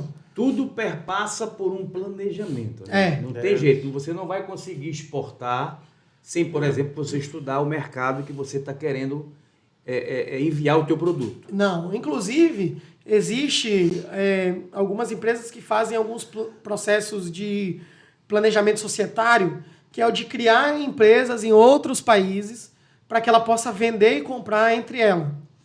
É possível fazer isso, só que existe algumas barreiras, que é o que a gente chama de transfer price, que é o preço de transferência. Então, por que eu preciso vincular para toda e qualquer exportação o meu preço de venda? Isso é transparente. O cara que compra de mim, ele sabe o que ele está pagando. Ele sabe quanto eu comprei, quanto eu paguei de imposto, quanto seria a tributação daquele produto e a minha margem de lucro. Inclusive, ele sabe disso. Por que isso aí? Porque como ela tem fins estatísticos, caso eu abra uma empresa em outro país... Porque você pode fazer uma sonegação. Eu posso fazer, na verdade não é nem a sonegação, mas eu posso desequilibrar a composição de preço. Porque eu estou vendendo para mim mesmo, então eu posso dizer assim... Eu penso o seguinte... E aí eu desequilibro o mercado. Um container de açaí. A pessoa está vendendo, vamos supor, 10 mil um container. E eu vou vender para mim mesmo. Por que eu vou vender por esse preço? Eu vou ser tarifado em cima disso. Eu vendo para minha própria empresa lá... Por 5 mil. Não, por 5 não, por 1. Por 1. Então, ou seja, a minha tributação de exportação vai ficar em cima desse valor. E aí você ganha no mercado estrangeiro competitividade. Aí, para evitar isso, existe o transfer price, que é um equilíbrio de preço. Então, se você tem uma outra empresa em outro país e você está transferindo para você mesmo, se o valor que você está adquirindo for menor do que o que de fato você vende por aqui, você vai ter que pagar um imposto dessa diferença. Ah, entendi. Para tentar equilibrar. Para equilibrar, porque senão o mercado fica em desvantagem, Então, já que você está vendendo para você mesmo. Então existe uma relação entre, vamos dizer assim, de maneira mais simplória, seria uma relação de preços que a pessoa, quando ela está importando alguma mercadoria ou exportando, a pessoa vai lá naquele hall de preço para ver se a pessoa está fazendo um preço abaixo do mercado para tentar cobrar então o imposto e equilibrar a balança. Exatamente, é por isso que quando a gente compra um veículo da fábrica, a gente chega numa concessionária e eu quero comprar uma Ferrari. A Ferrari ela é o sistema just in time, então ela vende à medida em que tem, ela encaminha à medida em que tem a comprador. Eu comprei, eu fabrico. É assim que funciona. Trabalha com o teu dinheiro. Ela trabalha com o seu dinheiro. Mas é mais barato eu fazer isso? Não, porque eu tenho que ter a condicionante de preço. É mais barato eu comprar na Alemanha? É mais barato. Mais barato eu comprar na Itália? É mais barato. Mas quando eu trago ela para cá, eu tenho que fazer a composição de preço. Entendi. Porque senão desequilibra o mercado. Por isso que eu compro mais caro aqui. Certo. Aí uma pergunta. O senhor estava falando aí de exportação. Qual é a diferença de exportação direta e exportação indireta? Pronto. Existe um mecanismo chamado trades, que são empresas intermediárias. Certo. O que acontece? Eu não tenho logística suficiente para levar uma mercadoria para a Índia. Eu não consigo preencher o navio, vamos dizer. Não consigo. Aí o que eu faço? Trade, eu tô com um cliente aqui e eu preciso levar essa mercadoria para a China. Aí a trade acha o comprador e ela é a que apresenta os casais. Certo. Então ela diz assim, vendedor, eu tenho um comprador na China. Só que ele quer um volume maior, você não consegue sustentar. Vamos ter que exatamente. Aí a gente estrutura isso, que eu até mencionei a respeito dos containers compartilhados. Sim. Eu posso fazer a exportação indireta através dos compartilhados. E existe também o back-to-back, que também é uma forma de exportação, que é aquela mercadoria que não circula no meu país. Ou seja, eu tenho o fornecedor nos Estados Unidos, eu estou no Brasil e quero vender na China. Eu sou a intermediária do negócio. Para ele sair dos Estados Unidos e ir para a China, a mercadoria não precisa passar para mim, ela vai direto. Isso é o sistema back-to-back. É o interveniente. Isso, E tu é apenas o Eu sou apenas a trade. Certo. Isso, eu faço a trade. Tá. E vinculo. E a direta é aquela que eu realmente negocio direto com o O comprador. que é mais vantajoso? Depende. Tudo no comércio exterior depende, né? porque se eu tenho o processo logístico na minha mão, então eu tenho um porto, Sim. eu tenho um negócio chamado capatazia, que é aquela galera que descarrega do caminhão, coloca nas máquinas que vão para o porto, que é o transbordo, né? Então, eu tenho o porto aqui à minha direita, eu tenho o meu armazém e à minha esquerda vem os caminhões. A capatazia tiro do caminhão, coloco aqui, vem a máquina e coloca no navio. Certo. Então, se eu tenho toda essa logística estrutura, não tem por que eu ter a trade. Porque eu tenho essa estrutura e eu tenho o navio. Eu estou levando para você. Às vezes não tem o volume, né? Eu não tenho volume. Eu percebo nessa situação, porque ocorreu agora recentemente a questão do eucalipto. Sim. É isso. A China, um grande comprador, todavia ela precisa de um volume. E esse volume não está sendo atingido pelas empresas nacionais. Então acabou que muita gente ficou com o eucalipto parado, preso. E várias empresas quebraram. Sim. Exato, entendeu? porque não atendia a demanda. Existe, doutor Ademir, assim, um valor mínimo para eu exportar? Não, posso exportar aqui essa caneca. Sou um exportador de caneca. Tá. Eu tenho um cliente que ele mora em New Jersey, nos Estados Unidos, e ele exporta calça jeans do Brasil. Ele tem uma fábrica em Fortaleza e manda para New Jersey. Geralmente ele manda $1.000, $1.500 de Fortaleza para lá. Normal, não tem uma... A questão você vai ter um custo, né? A logística para mandar. E às vezes a demanda. Eu posso mandar qualquer valor, mas o cara lá me custa muito. Vou botar no navio que leva uma mercadoria em 45 dias. E é uma mercadoria de pequeno valor. Não vale a pena eu levar poucas unidades, né? É melhor eu pago pelo container inteiro. Ou então vou fazer o transbordo aéreo, que é muito caro. Inviabiliza, né? Inviabiliza a operação. Então, eu posso mandar uma caneca de R$5. mas o custo incidente que eu vou ter para levá-la é imenso. Então eu posso botar aqui, vou numa companhia aérea, meto num cargo uma mercadoria e ela vai embora. Os caras que compram da China, por exemplo, né, importam produtos. O cara bota, ó, é frete grátis se você comprar tanto. Por quê? Para ele, aquele valor vai exaurir o frete por aéreo que ele vai me encaminhar. Então tem uns limites mínimos que o cara entende, e aí entra a questão que você mencionou do planejamento. Ó, isso aqui para mim não é satisfatório. Não vale a pena eu encaminhar para ele. Então, para valer a pena, eu vou cobrar um frete de acordo com a região. O senhor falou aí, mas é mais vantagem eu levar numa empresa aérea e tal. Essas mercadorias que são levadas em mãos, elas são consideradas mercadorias? Sim, a gente já mencionou que quando eu levo em mãos, eu estou fazendo também um transporte. Sim.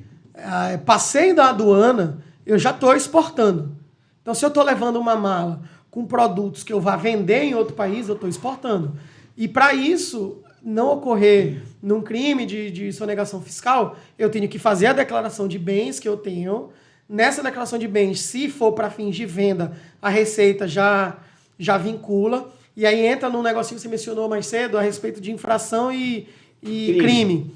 Se eu não informar, eu estou contrabandeando. Então eu já entro no crime.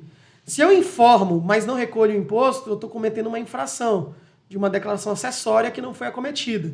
Então, você está levando para os Estados Unidos esse produto, mas cadê a DUI dele? Eu tenho que estar com a documentação.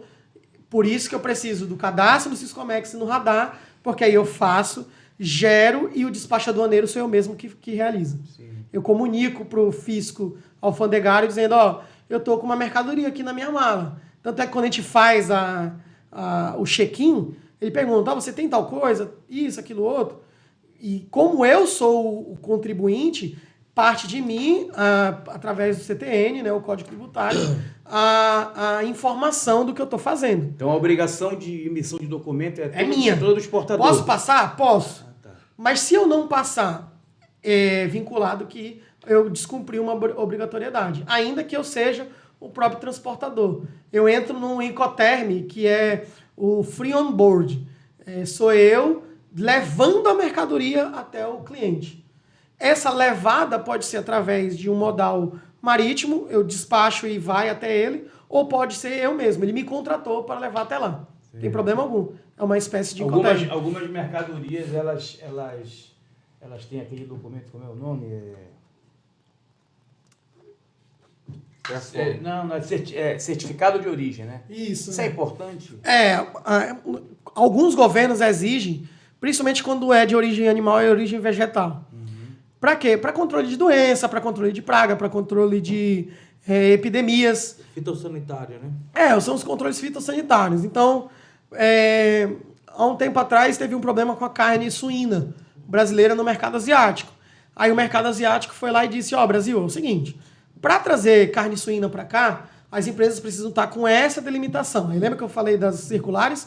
O governo federal vai lá e diz assim, para mandar para a China precisa ter essas certificações aqui. E tem a questão do controle, né? Aquela gripe aviária e algumas doenças que a gente vê em rebanhos de gado. Sim. Aí, normalmente, direciona por região, né? Vamos supor, se teve um caso na região tal, fica proibida a exportação. Exato, é por isso que eu consigo ter esse controle, através dessas certificações. Certo. Então, eu tenho esse controle que esse produto veio do Brasil. Então, qual a região que ele veio? Qual a região que ele veio. Aí eu já começo a criar uma barreira alfandegária para aquele produto enquanto ele não atingir o que eu, de fato, desejo. Vamos lá, nós falamos aqui, o senhor falou de transporte marítimo, o senhor falou do transporte aéreo, pelo correio, né? Existe diferença de documentação? Por exemplo, eu vou fazer uma exportação para o Paulo na Carolina do Norte. Vai de navio. É uma documentação específica? Sim, os despachos aduaneiros são iguais. Certo. Que eu vou mandar para Carolina do Norte. Aí eu tenho o conhecimento de transporte. Esse é diferenciado. Porque o aéreo tem uma modalidade, e aí quando eu faço a DUI de exportação, eu já informo qual modal que eu vou trabalhar. Tá. Quando eu informo o modal, aí eu tenho que ter a característica daquele modal. Então ele vai por navio, a empresa de navegação ela tem uma modalidade de documentos. Ele vai via terrestre, a empresa de ônibus lá, a carreta, o caminhão, tem um outro conhecimento de transporte. E assim com a companhia aérea. Quando é você levando, você tem também essa modalidade, que é, dentro do aeroporto, você configura a modalidade do free on board que eu mencionei para vocês. Vamos supor, aí a gente definiu, né? Vamos voltar aqui só para a gente tentar criar uma linha de raciocínio mais clara para as pessoas entenderem. Aí, primeira coisa, vamos passo a passo. Quais foram os passos que você já explicou? Primeiro, cria cadastro. Cria empresa. Cria empresa, efetua o cadastro. Sim. Efetuado o cadastro, você já está pronto para operar. E aí você, entre outras coisas, ou faz o processo sozinho ou através de uma trade, que é uma intermediária. Ela leva, ela traz, ela faz o despacho aduaneiro para você. Você é um meramente vendedor. E ela operacionaliza o processo. Isso tanto para você exportar quanto para você importar. Vamos supor, no caso aqui, como estamos no Pará, qual a melhor logística que você identifica hoje de saída? Se você hoje... porque quando eu falo depende, é porque depende de várias variantes, que são o ciclo econômico que você quer. Então, se você vai mandar uma mercadoria para a China, você tem que avaliar. É mais barato e mais urgente eu mandar de navio, que é uma viagem de 45, 50 dias, ou é melhor ir de avião que chega no outro dia, mas o meu custo é grande? Mas aí quando eu falo, aqui, como eu estou mencionando aqui, seria em grande quantidade, provavelmente navio. Então, mas o navio é mais barato. Isso. E como é que é essa logística? A gente sabe, entende que existem vários portos. Uhum. Existe uma tabela para cada porto para você analisar? Vamos supor, quero exportar açaí, encaminhar para os Estados Unidos e para a Europa. Teoricamente, eu vou para o mesmo porto ou teria portos divergentes? Não, aqui você, por exemplo, tem o porto do Miritituba, aqui em Santarém. Você tem o porto na Vila do Conde. Mas o que faz eu escolher eles? É a logística. De Vila do Conde, eu estou num braço de rio que eu preciso de uma viagem um pouco mais longa para chegar até a área oceânica. Já indo pelo porto de Miritituba, eu tenho uma linha de trafegagem um pouco mais rápida. Mas quanto tempo meu caminhão fica parado num porto? Qual é o meu tempo de espera? Então eu vou levar para Santos. Santos me dá um tempo de espera de 5 dias. Mas o de Itaqui, em Santa Catarina, me dá de 3. Então eu ganho esses 3 dias na navegação. Mas é mais caro, só que o cliente ele quer com mais brevidade. Por isso que tem várias análises. Então eu quero levar para os Estados Unidos e para a Europa. Qual é o melhor porto nos Estados Unidos? Então, isso que eu queria entender. Para a pessoa entender. Como que ele teria essas informações? Tem que contratar uma empresa? Ele vai ter que... fazer um planejamento. Não existe um aplicativo, nada que informa. Não, às vezes eu tenho uma trade que ela chega para mim e diz assim, eu consigo fazer um desembaraço aduaneiro mais rápido no aeroporto de Santa Catarina. Então o ideal para quem está iniciando a questão da exportação seria contratar uma empresa intermediária que faria todo esse procedimento porque ele já conhece a logística. Isso, Então seria essa orientação. Porque às vezes eu posso ter um produto, por exemplo, que vai demorar muito tempo estacionado, que é o que a gente chama de demurrage, que é o estacionamento dos containers. Então eu vou ficar pagando aquilo ali, enquanto abre uma brecha no porto. Abri uma brecha no porto, eu estou lá na fila de espera, mas meu cliente está precisando do produto. Então, para evitar isso aí, é melhor eu ter pessoas, eu ter empresas que consigam viabilizar isso. E quando eu falo consigo viabilizar, é tudo de forma legal. Por quê? Porque o cara já tem conhecimento do porto, às vezes ele tem um porto, a empresa tem esse porto para ela, um hangar dentro do... Ele tem volume. Ele tem volume. Então, para mim aqui sai navio a cada 3 dias. Por quê? Porque eu tenho volume. É diferente de mim que não tenho uma capacidade de navegação, então sou eu que vou fazer, eu vou ter que contratar uma empresa, eu não tenho conhecimento sobre isso, então posso ter um problema. Já as trades ou as empresas intermediárias, elas já têm o conhecimento para onde é melhor para ela. Então ela vai dizer, isso aqui eu despacho, quer mandar para os Estados Unidos, eu consigo despachar na Flórida, vai o navio lá, 40 dias, e da Flórida eu consigo chegar em Chicago por estrada. Mas ele está operacionalizando. Sim. Ele vai te cobrar por isso, enfim, mas ele vai fazer chegar no seu cliente, normal. Uma outra pergunta, doutor. O empresário, assim, o empresário que tem interesse de investir nessa área da exportação, né? Como é que ele... Quais são as modalidades de pagamento?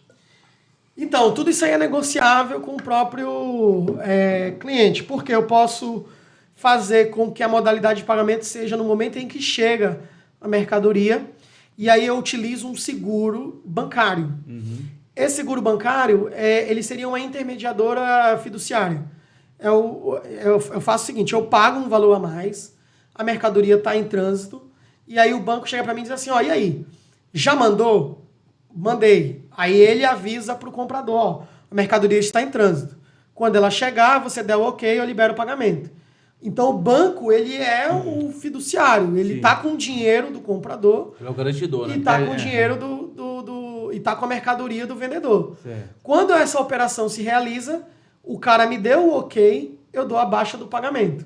E aí eu evito os calotes. Certo. Só que essa é uma operação mais cara, porque eu pago um valor sobre ela.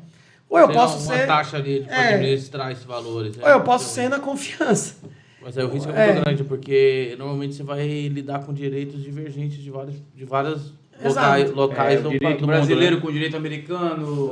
Mas você vê a própria compra... Você vai ter um conflito, né? Vamos supor aqui que você está adquirindo ou vendendo, você é um empresário que mexe com Mercado Livre, por exemplo.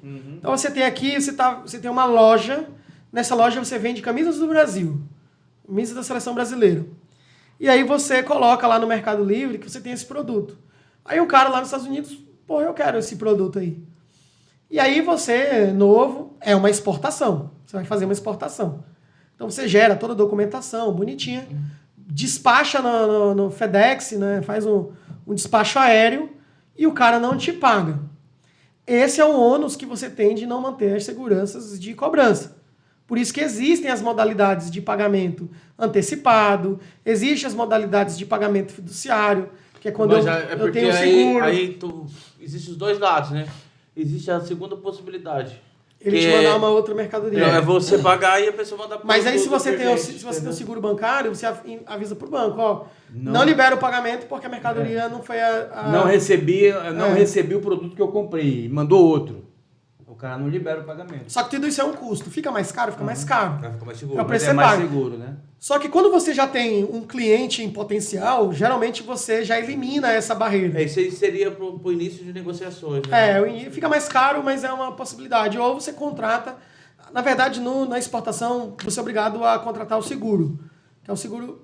Obrigado. Porque dentro da DUI, ela pede a seguradora. Sim. Haja vista que o navio não vai se responsabilizar por qualquer sinistro da mercadoria em si. Então, recentemente, eu perdi alguns carros, né? Eu não, né? O meu cliente, o navio que veio da China, ele bateu e quebrou o casco e alguns carros importados começaram a ser jogados no oceano. Dragados pela água, né? Aí eu vi os comentários, putz, o cara vai ter um prejuízo. Não, ali tá tudo segurado. Não tem problema. Foi um dano causado pelo navio, a seguradora vai lá, o comprador não vai ter problema e o navio se ocupa de tratar com a seguradora dele, navio, os danos no bem. Mas o que eu adquiri e trouxe como transporte está segurado. É obrigatório em virtude da proteção do comprador. Então, de início, o ideal é que você tenha um certo cuidado, um certo controle aí para evitar esses transtornos aí. Doutor Demir, para a gente finalizar aqui... Antes tem uma perguntinha que bacana, nós falamos só dos prós, dessa maravilha que é esse universo da exportação e tal, mas nós vivemos também uma realidade de uma suposta impunidade. O brasileiro tem aquela fama de sempre estar querendo tirar vantagem e tal. Quais as penalidades, doutor, de uma pessoa que de repente faz um processo de exportação usando informações incorretas? O que pode acontecer? Existem várias, né? Porque a principais delas é o direito antidumping, que inclusive ele é um dos que mais funciona, que é quando eu provoco o mercado com preços fora da realidade. E aí existem as práticas antidumping. Não vou entrar na seara jurídica, que também não é minha seara, com relação a punições, a questão de prisão, mas ela é uma das que evita o tipo do jeitinho brasileiro. Sim. Eu vou praticar um preço diferente de mercado. Então, existe a prática do antidumping, que ela é punitiva, inclusive. Existe os de sonegação fiscal, para fins de evasão de divisas, né? O cara gera mercadorias sem o devido controle aduaneiro, então contrabando, sonegação, enfim. Existe aquelas de crime intercontinental, que é quando eu coloco num container algo que em outro país pode estar associado a uma punição maior. Então, eu encaminhei um produto que dentro desse produto tem um container com drogas. A droga pode até não ser minha, mas eu vou me responsabilizar pelo container. E aí entra uma outra condicionante, que é o tal do container compartilhado. Não dá para eu fazer com qualquer um. É mais barato, mas eu conheço a origem da pessoa que vai compartilhar comigo, porque o container preso vai todo mundo responder. E aí você vai ter que comprovar que aquela mercadoria não é sua, enfim, passa por uma investigação. Então, o jeitinho brasileiro por exportação, além do mais, você tem as sanções comerciais, né? A empresa ela para de comprar de você, que você passa a ser um mau vendedor. Tem cancelamento daquela inscrição? Tem, eu posso dizer que eu não compro mais de você. E aí, quando você efetuar as duas, ela me dá um impeditivo. Entendi.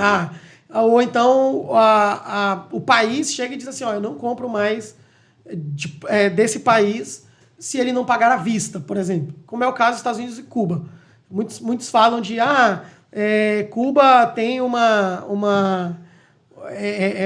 tem um controle dos Estados Unidos, tem um embargo. Isso não é verdade. O maior parceiro econômico de Cuba é o próprio Estados Unidos. A diferença é que os Estados Unidos só aceita pagamento à vista. Por quê? Por conta do histórico de calote. Sim. Então é uma forma dele se proteger no comércio exterior. Então, eu exporto para você, tranquilo. Pagando antes. Mas você tem que pagar à vista. Essa é a minha condição. Então, é bom até eu frisar, porque tem muitos que podem questionar, não, isso aqui tem embargos. Não, tem lá o documento, né, o Forms Double dos Estados Unidos, que inclusive ele menciona que é o maior parceiro comercial de Cuba. Mas é um pagamento à vista. Isso pode acontecer, de um país chegar e aí entra numa questão diplomática, ele chegar para o representante de outro país e dizer, de você, cara, eu só quero comprar à vista, porque você só enrola a gente, você não entrega direito. De você eu só quero distância.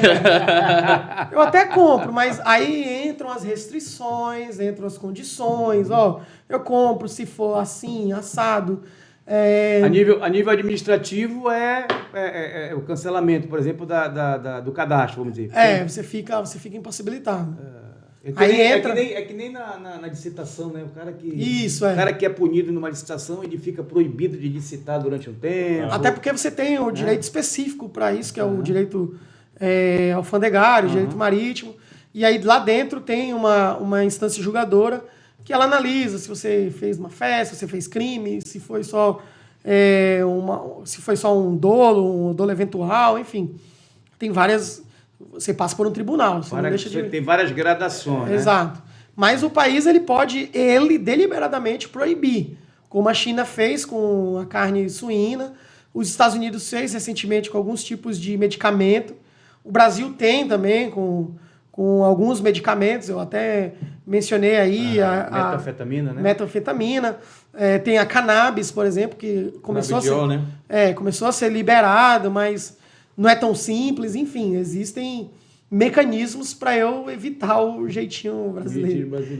O canabidiol é um negócio interessante porque você não pode, por exemplo, importar a matéria-prima, mas você pode importar o produto feito. Isso. Por exemplo, o óleo de canabidiol você pode.